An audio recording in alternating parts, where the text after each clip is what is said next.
අද දවසේ දිනමින පුවත්පත කියන්නේ සබරගමු සිසුවාගේ මරණය, දිල්ෂාන්ට වද දුන් සිසුන් 15ක් හඳුනා ගැනෙනවා. 4ක් අත්අඩංගුවට පත් වෙනවා.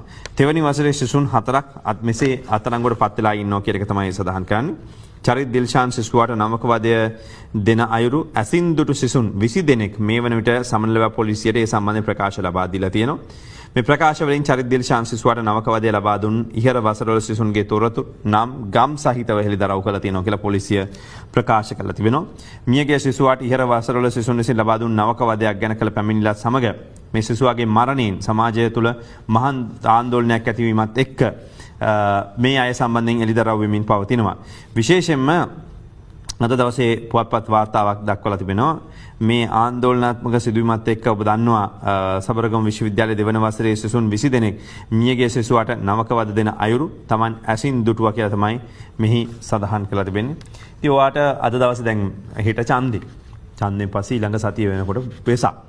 ලංකාවේ සාමාන්‍යයෙන් ඕන සිදුවීමක් ඔය දවස් දෙකක් හෝ ගාලා මේකට විරෝධය දක්වලා Facebook එකේ විරෝධය දක්වලා මේක අවසන් වෙනවා.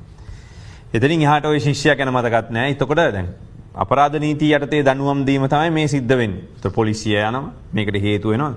ඒතර විශ්වවිද්‍යාල පරිපාලනය විසින් හිතනවා නම් තමන්ගේ පැත්තෙන් වෙන්න ඕන දේ කරන්නේ නැතුව පාන්ති තහනම හරි විරෝධතාවය හරි ඒක මොකක් හරි ඒ ටික කරන්නේ නැතුව ඕකෝම ගියාපුදෙන් පොලිසියෙන් කරන්නේ සද්ද නොකර ඉන්නවා කියලා. ඒව තමයි වැරදි වැඩ. විශ්වවිද්‍යාල පරිපාලනයේ විදියට ගත යුතු ක්‍රියාමාර්ග ගන්න ඕන. එහෙම ගත්තේ නැත්නම් මොකද වෙන්නේ? ඒ විශ්වවිද්‍යාලවල ඉන්න මහාචාර්යවරු ආචාර්යවරු ඔක්කොම නිකන් බටර් ගගා ඉඳලා ඉවර වෙලා අවසානයේ ඔක සිද්ධියක් වුණා පොලිසියෙන් කරයි. පොලිසියෙන් කරන් ගියාම ඔක හරි කරනවා කියලා හිතයි. අන්න එහෙම මේවා යටපත් කිරීම තමයි මේ වගේ තියෙන ලොකුම කනගාටුවට කරුණ. අද වාර්තා කරනවා සබරගමු විශ්වවිද්‍යාලයේ CID Probe Sabaragamuwa University Student Death වාර්තා කළ තියෙන සම්බන්ධ විශේෂ පරීක්ෂණ පැවැත්වීම සම්බන්ධයෙන්.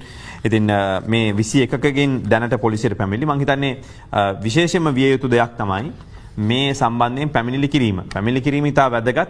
සාක්ෂි ලබා දීම වැදගත්.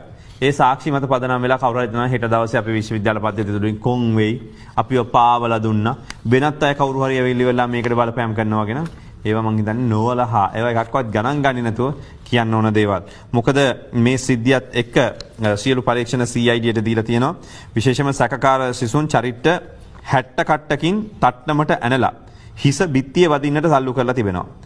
පොලිසිය ප්‍රකාශ කරන්නේ මේ සිසුන් තමන්ව ශාරීරික වශයෙන් දැඩි ලෙස විශ්වවිද්‍යාල නමක වදයට ලක් කරා කියලා පොලිසියට ප්‍රකාශ කරලා තිබෙනවා. එතකොට මේ කරුණු තවත් හෙළිදරව් වෙනවා. කායික මානසික පීඩා සම්බන්ධයෙන් සාකච්ඡා කිරීමට උපකුලපති නන්ද පාලනාධිකාරිය සමග කඩිනම් සාකච්ඡාවක් සිදු කරනවා කියලා තමයි උසස් අධ්‍යාපන නියෝජ්‍ය මාත්‍ය මදුරොස්සන විරත්න මහතා ප්‍රකාශ කරන්නේ. ඉතින් මේ සිද්ධියට පාදක වෙච්ච සිදුවීම් හා ඊට වගකියුතු පුද්ගලයන් සම්බන්ධයෙන් කමිටුව සොයා බලනවා කියලා සඳහන් කරනවා. ඉතින්